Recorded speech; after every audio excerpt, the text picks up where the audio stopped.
Welcome back to my channel. চলে আসলাম আজকে মৌরলা মাছের বাটি চচ্চড়ি করব।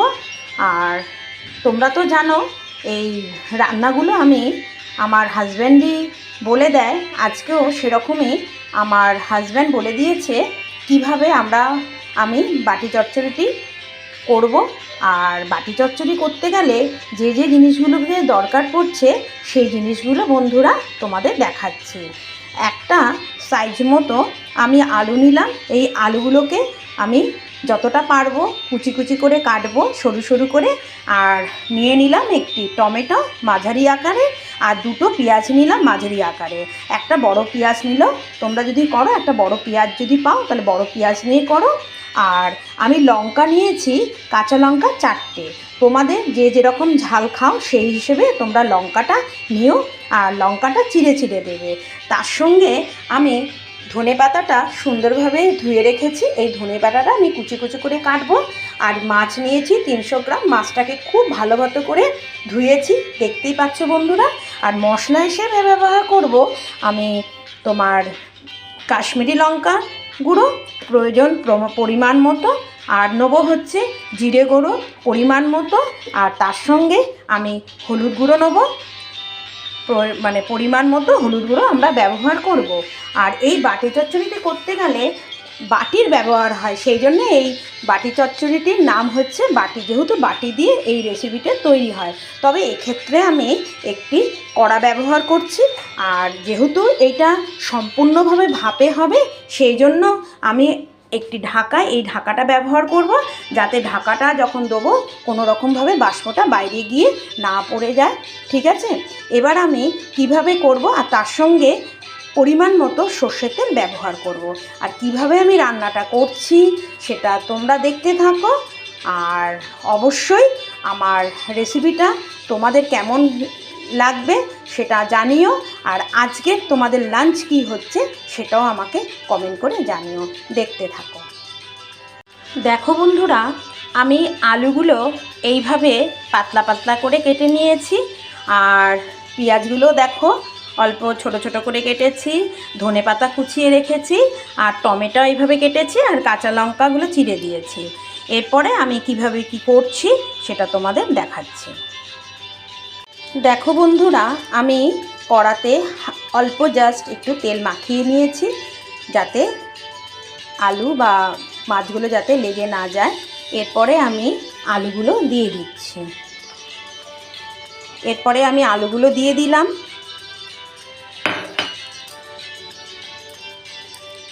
দিয়ে দিচ্ছি।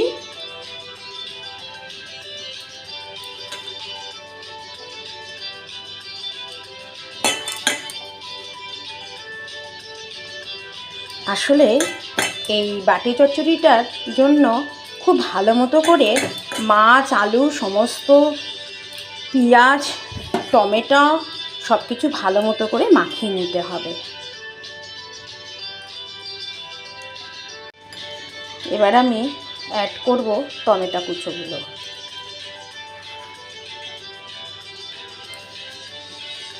এরপরে আমি অ্যাড করব কুচি কুচি করে পেঁয়াজ কুচিগুলো কড়ার মধ্যে দিয়ে দিচ্ছি।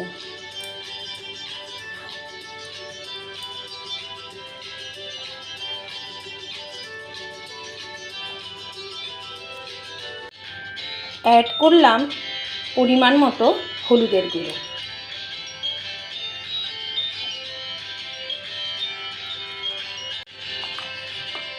অ্যাড করলাম পরিমাণ মতো জিরে গুঁড়ো।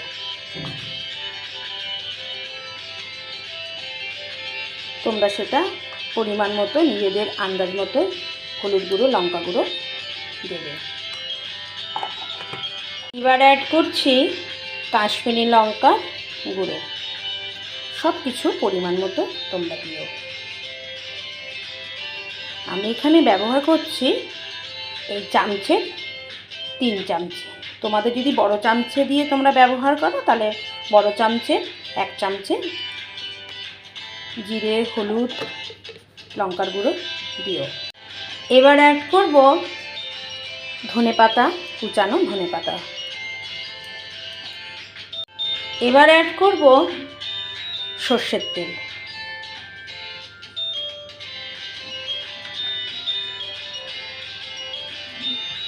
পরে লাগলে আগে আমি মাখিয়ে নিই, পরে লাগলে আবার সর্ষের তেল দেবো।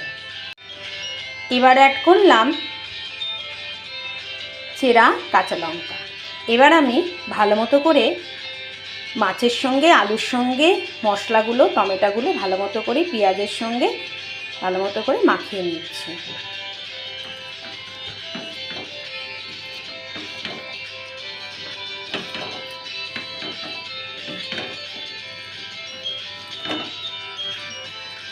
যত ভালোভাবে মাখাবে তত মাছ এবং আলুগুলোর মধ্যে মশলাগুলো মিশে যাবে। আমি মাখিয়ে নেওয়ার পরে আমি আবার লবণ দেবো এবং আমি দেখে নিচ্ছি তেলটা কতটা ঠিকঠাক পড়েছে।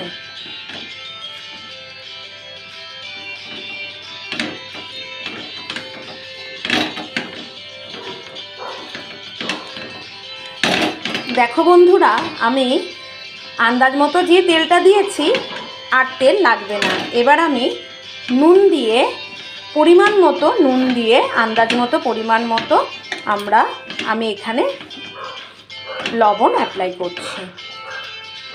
এবার অ্যাড করব পরিমাণ মতো লবণ। লবণটা দেওয়ার পরে আমি আর একবার মাখিয়ে নেব, কারণ লবণটা পরে দিলাম এই কারণে যাতে মাছগুলো ভেঙে না যায়। এবার সেটা তোমাদের পরিমাণ মতো কিন্তু লবণটা অ্যাড করো। এক্ষেত্রে একটু তোমাদের আইডিয়ার প্রয়োজন আছে। আমি লবণটা দিয়ে মেখে নিচ্ছি, আস্তে আস্তে করে মাখতে, একদম মিহি করে।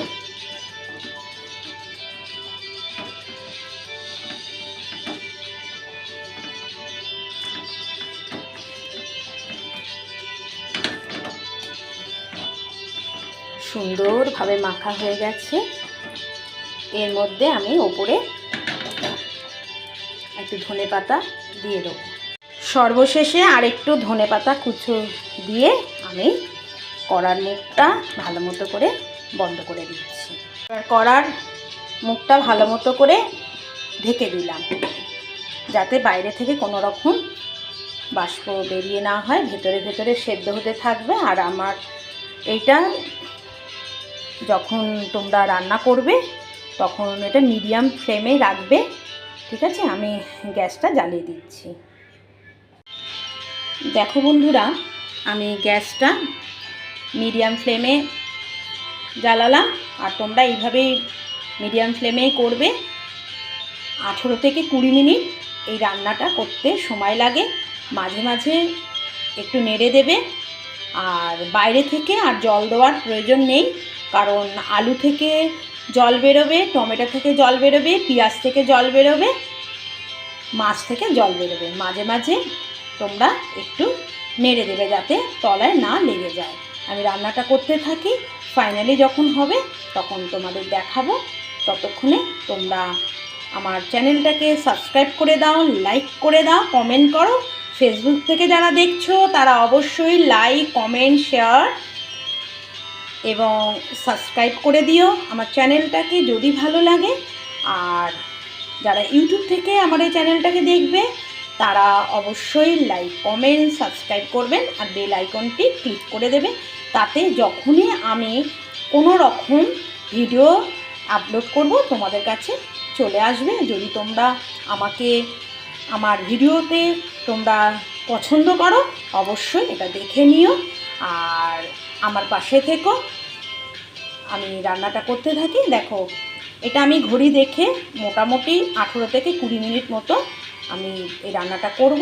তারপরে মাঝে মাঝে আমি দেখব এবং তোমাদেরও আমি দেখিয়ে দেবো ফাইনালি লুকস কেমন। আর মাঝে মাঝে যখন নেড়ে দিচ্ছি তখন তোমাদের অবশ্যই দেখিয়ে দেবো। দেখো বন্ধুরা, আমি ঢাকাটা খুললাম। আমি ঠিক এই রেসিপিটা 20 মিনিট আমার সময় লেগেছে। মাঝখানে একবার আমি ঢাকাটা খুলে দেখেছি, জাস্ট একটু অল্প জল আমি দিয়েছি।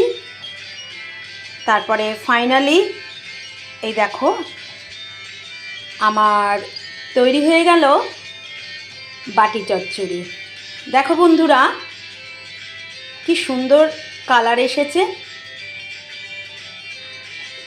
এবার আমরা দুপুরবেলায় লাঞ্চ করব আজকে গরম গরম ভাত দিয়ে। আর তোমরা এই রেসিপিটা করে দেখো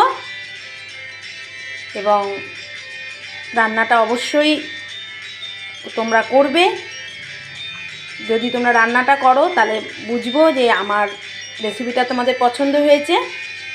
আর কমেন্ট বক্সে অবশ্যই তোমরা যে রান্নাটা করেছো তার ছবিটা আমাকে তুলে পাঠিও। দেখো বন্ধুরা আমার গরম গরম ভাতও তৈরি হয়ে গেছে। এবার আমরা একটু পরেই খেয়ে নেব। ততক্ষণে তোমাদের রান্না কি হলো সেটা দেখিও। টাটা, আবার আসবো আর একটা কোনো রান্নার ভিডিও নিয়ে বা আমার জ্যোতিষ চর্চা এবং তন্ত্র চর্চার কিছু ভিডিও তোমাদের আমি উপহার দেবো। তোমরা অবশ্যই আমার উপহারটাকে গিফট হিসেবে গ্রহণ করো। টাটা।